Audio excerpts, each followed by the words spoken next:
realfaith.org.au. I don't know how long I was there. Approximately, police thinks about 4 hours. I was locked up in the cupboard, and I managed to somehow take the duct tape off my mouth.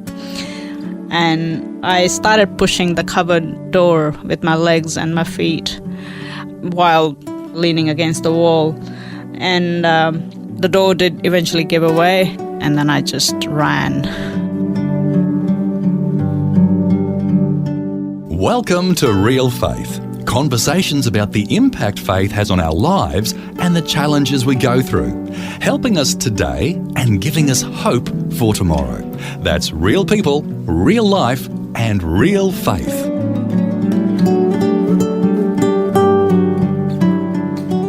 Well, today we have part 3 of our conversation with Gloria Anderson, who was abducted from her home in 2011 by a person who she was trying to help.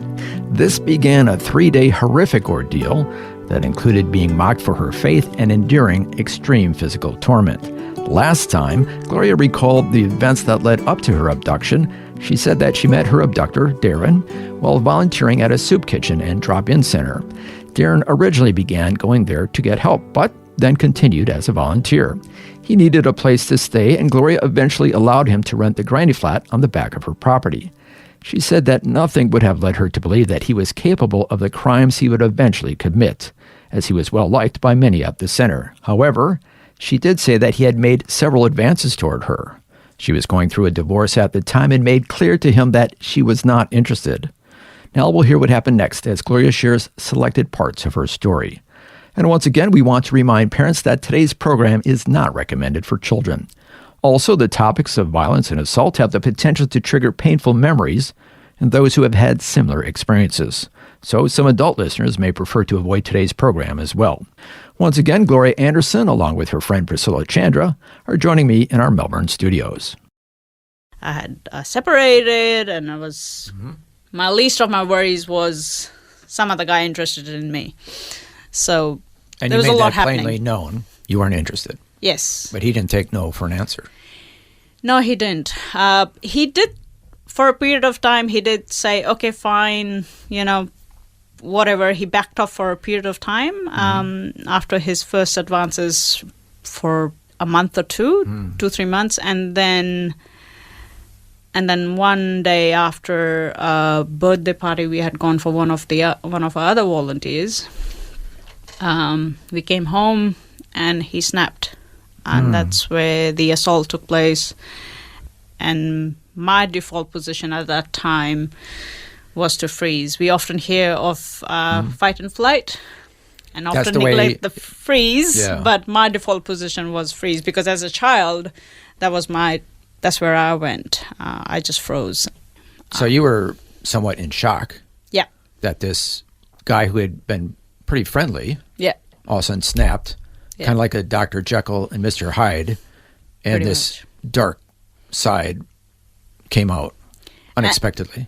And it was definitely was. His face had changed. He could see his whole persona had changed. By this time, I had been punched. But then soon after, he said, "I cannot see those that the fear in your eyes." That absolutely shocked him, and he started crying and he's saying, "Please forgive me for what anything I touch, goes into pieces. I break everything, and I've broken you." And he just, he was like in a big mess. And then after that, after he apologized, he actually had, he said, "Oh, what do you want to do? Do you want to go to the police?" And at that time, and I was still trying to figure out what had happened, just trying to make sense of what in shock. Yeah, and obviously beaten up as well. And he had done other stuff along the way. And he then offered to go to the police himself. And he goes, "Do you want to turn himself in?" Yes. And I said, "I would rather you do that than me saying something." But and then we went separate ways, and then morning came, And then he asked if I would still like him to go to the police, and I said yes. And immediately that's when he snapped again. You could see it was very demonic as well, because the words he was using while he was doing all of this was, "There are going to be consequences. You're nothing. You're just but a piece of meat. You're nobody." Just trying to dehumanize and detach. So there was all that happening in that process, and he was freaking out. He was like, I guess, crisis control in his head while he was doing all of this. He made sure that he attacked my faith. And that's one thing I think that always bothered him. He was saying stuff like, "Where is your God now? There is no God. I told you there is no God." Wow. And where is your pastors? There's nobody here to come and help you. And Really mocking you. Yeah, and mocking God. So he eventually puts you in the boot of his car? Yes, so his plan was the plan he explained to me was we were going to go. He was going to go to Queensland somewhere and get on a boat and escape the country, and we were going to drive there, and he was going to drive me to the border of Victoria and leave me at the border of Victoria and New South Wales. He was going to apparently leave me at the border there, and I would make my way home while he fled to Queensland and God knows where. So that was the plan I was explained while. So he told you what he was doing and why? Yeah. While you were captive? Yes. And in that meantime, he made me transfer all the money to his account. Oh, wow. He threatened if I did anything that he would torture my kids. He explained, apparently, I still don't know if it was a lie or if it was a threat or whatever. That. But he knew, because he had physically assaulted you, that you could turn him in. Yeah. And so that was one of the motives of him trying to flee. Yeah. But he hadn't really thought it through. No. Because he's taking you along. Yeah. Things are getting worse. He then, in that meantime, I've obviously managed to also give a message to my counselor at that time, a different counselor to my current one, saying, "I have been assaulted, I don't know what to do." And so she finds out, so she's like, "Go to the hospital." But in that meantime, he intercepts, and then obviously that message is lost. Oh, he took your phone. Yeah. And while he gave these threats for my children, that was his way of managing how I went and where I went. And so we went in the car, and my car, because he didn't have a car, so we got in. Oh, you were in the boot of your own car. That actually happened later on, but initially, because we were in a suburban place, so you can't do that. My car is parked out in the public. You can't really. Right, you can't put a person into the boot of your car without people noticing. Yes, yeah. So initially we drove through the town. So he drove to an industrial area, and that's where he actually first asked me to get into the boot of my own car, and that's where actually he threw out my phone. Which I found out later on, which I will come back to later on in the story. Now, before we continue with the abduction, what was his criminal past? There was assault in Queensland, and there was fraud, and a few other minor assaults here and there. So there were, but nothing to really indicate he was capable of. No. Such a horrendous crime. No. It was, even though it sort of seemed very sudden, but then looking back at it in hindsight, you could see he was working his way towards what he was going to do. It was premeditated. You could see the thinking behind. And, So yeah, I didn't. I obviously found out as in the trial when later on when he was caught that he had a much bigger past. Okay. So continuing with your ordeal, 3-day ordeal, you're in the boot of your own car, Yeah. not having any idea where you're going. No.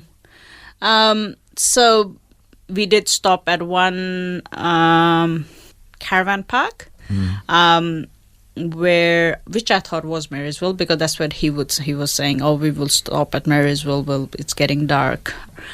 So in the night after we had left Alexandria, which I found later on, which I thought was Marysville,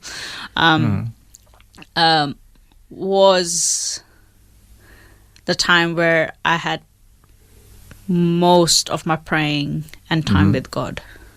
What's going on inside of you during all this, being in the boot of a car, not knowing where you're going? There was a series of things, thought process. First, I can't imagine this is happening to me. Yeah, you're still trying to get over the shock of it all. Now, I remember reading a similar sort of story in Reader's Digest years ago as a kid. I'm sort of imagining things like, will I come out of it alive? Will I die? Yeah, because now you don't know what he's capable of. Yes. And in that time, like one of these memories that often comes to me, I remember it's middle of the night, I don't know, 2 a.m., 3 a.m. in the morning, and we're driving along, and I'm asking God, I do not know what's happening. But if I come out of it alive, use it for your glory. That was your prayer? That was my first prayer. That I remember clearly. My other prayer while I was in the boot was, one verse that kept coming was John 10:10. The thief comes to kill and to destroy, but Christ come to give life eternal. I prayed for Darren at that time. I prayed for... You prayed for your abductor? Yes. I prayed for probably a Saul-like moment, Paul, later on, called Paul. For him? Yes. To suddenly realize and be convicted of what he was doing? Yes, and I prayed for his salvation. I prayed that he may meet God, and I prayed that I would be released. I prayed all series of, obviously, yo-yo of emotions going, but at the same time, also, I was ready to die. I had accepted if I probably will not come out of this alive. And you had been beaten. Yeah. I'm beaten, tortured, probably had covered in bruises of all colors of rainbow probably by then. And I'd accepted if I died and if I was okay with it. And I obviously prayed for my kids. I was like, God, I think I have taught them as much as I could for this age, but if it is your will, if that prayer of Gethsemane became very real. That prayer of, if it is your will, take this cup from me, became very real. And I was okay with that, if that was the case. But at the same time, I guess you can say, having a lot of conversations with God. Another conversation was, God, I know you have at the same time given all these promises, about my future and I would like to do and still serve the community, still serve people, probably still be a parent to my kids. If that's meant to be, then you have to get me out of here. I don't know how. Yeah. But after those prayers, and then I guess there was a weird way of saying this, there was peace of God as well. Wow, through all of that. Yes. There was peace of God as well. There was, I don't know how, I managed to sing songs, managed to sing worship songs, one or two worship songs. They're mainly old hymns because the old hymns have God words that... the hymns were the ones that you went to. Yes. The one's Amazing Grace. And that ministered to your soul? Definitely. That also came after reflecting on Paul and Barnabas being in prison. While they were chained up, they sang hymns and sang praises. I was like, well, makes sense. There's nothing else to do but sing songs, and Amazing Grace and What a Friend We Have in Jesus became my songs. There were a few other, I can't remember all of them. But they were my that was my place to go to at that time.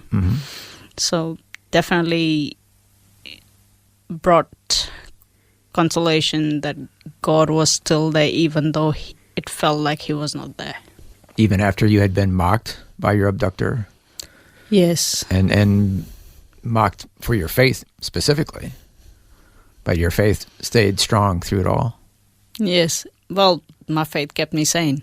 The best way of putting it. And my faith that, I guess as growing up in a Christian home, you hear all these stories of persecution. I remember reading one book, Lilies Among the Thorns, about persecuted Chinese. Some horrendous stuff, far worse than anything I faced. And I could draw from that. And it was like, they can go through, I can go through, I can survive this one. So there was definitely, I drew strength from that.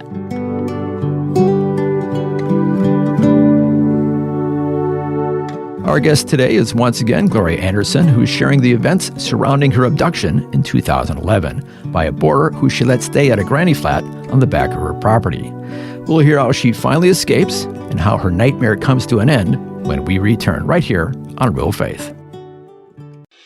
The Word for Today is Australia's most widely read daily devotional, designed to give you practical teaching to keep you focused on your relationship with Jesus. Read it online or subscribe to the free printed edition at thewordfortoday.com.au. You're listening to Real Faith, conversations with real people about how God works in their lives. If you want to know more about integrating faith into your life, our website is realfaith.org.au. That's realfaith.org.au. Just go to the website and you'll find helpful articles about the impact faith can have on your life. And you can listen to past programs about the impact faith has had on others. Once again, that's realfaith.org.au. Welcome back. I'm Eric Scatabo, and today, once again, I'm chatting with Gloria Anderson, who's sharing the events surrounding her abduction in 2011.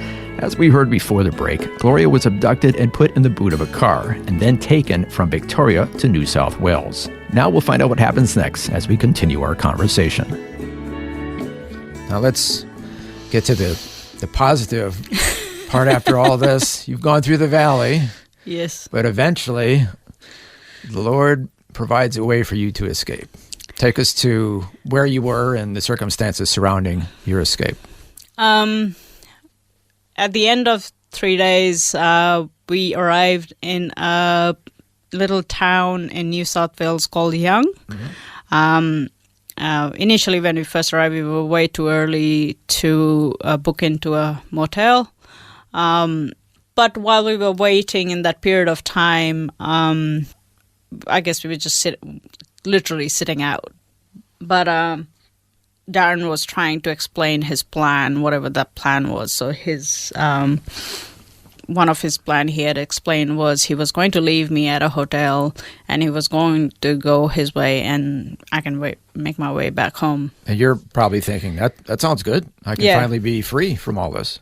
Yeah. Well, one question that just came to my mind. Yeah. Were the police aware that you were abducted at this point? Were they looking for him? Not at that time. Oh, it's too early. They it was didn't know. not too early. And this happened over the weekend. So this was about Sunday, Monday morning. We're reaching by Monday morning. And your children? They were with my ex at that time. So it was the weekends. They always spend with the dad. So the third day. So nobody would have really noticed that you were gone up until Monday morning. or Sunday evening. That's when the kids came back. Oh, okay. So eventually we drove to the motel. He booked in under a false name. Apparently told his mother was sick. He's bringing his sick mother. Didn't make sense. And we stayed in the motel for a period of time. Probably took a nap. I can't remember. But towards the afternoon, he landed up tying my hands behind my back and putting me in the wardrobe in the motel room, and tied that wardrobe up because it didn't really have a lock system. So he tied the handles up, and he said, "Oh, I'm going for a drive to, fill up the fuel or the car or something. I'll be back." And it was, you could see the thought process even there. He had turned up the television on, turned the volume up, so if I yelled, nobody would hear me. He had put. It sounds like this whole time he's trying to escape the consequences of what he's done. Pretty much. Somehow he's thinking he's going to get away. Pretty much. But you knew you had a chance while he was gone. Probably. I didn't know if he would come back or not. I had no idea if he would return. So even though my hands were tied, but he had taped my mouth, so I could not speak or yell. I managed to nap in the period of time. I don't know how long I was there. Approximately, police thinks about 4 hours. I was locked up in the cupboard. And when I did, I think I woke up after being there, after sleeping for a bit. I managed to somehow take the duct tape off my mouth just by, opening my jaw, pushing with my tongue. So I managed to sort of loosen that up. And after that, well, the nature called. So I had to go to the toilet. Yes. I had to go to the toilet. And at this time, I'm thinking, I have a little bit of dignity left, and I'm not going to pee in my pants. That was the big motivation. I was like, you've been tortured, you've been beaten, you've been, and I had a little bit of dignity left, and I was not going to pee in my pants. So I started pushing the cupboard door with my legs and my feet while leaning against the wall. And the door did eventually give away. It came off the hinges, and the door. I remember looking at the door and just freaking out and going, if he walked in through that door, came into the room, I would be dead. And then I'm like thinking of the possible excuses, like I had to go to the toilet. So, and I stayed at the door for a quick 5-6 seconds, and then I just ran straight to the reception, and that's when I raised the alarm and asked for help. How did that person respond? I mean, they must have been freaked out. Yes, as I ran into the reception, my hands are still tied at the back with duct tape, still hanging on the side of my face. This lady, she just, you could see she lost all the blood out of her face. She just turned white, and I'm like, "Hi, I'm Gloria. I've been abducted from Melbourne. I don't know how far is this from Melbourne, but I work at a drop-in center. There's this guy trying to really short form, and they called the police while I waited there, and I was still frustrated because they didn't let me go to the toilet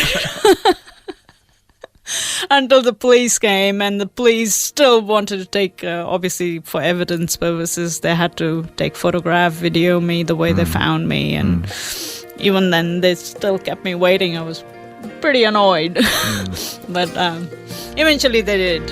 Yeah.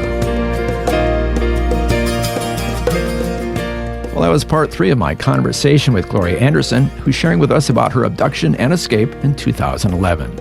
Also in the studio is Gloria's friend Priscilla Chandra, who's providing moral support as Gloria recalls these painful events. As we'll hear next time, Gloria has gone on to start a ministry to help others called Thinking of You, from one survivor to another. They distribute packages of clothing and toiletries to hospitals for sexual assault and domestic violence victims. We'll learn more about that ministry next time. Meanwhile, you can visit their website. It's thinkingofyou.org.au. Once again, that's thinkingofyou.org.au. Well, thank you so much for joining us for part 3 of Gloria's incredible story. We invite you to join us again next time for part 4 and the conclusion. Until then, I'm Eric Scadabo. So long, and God bless.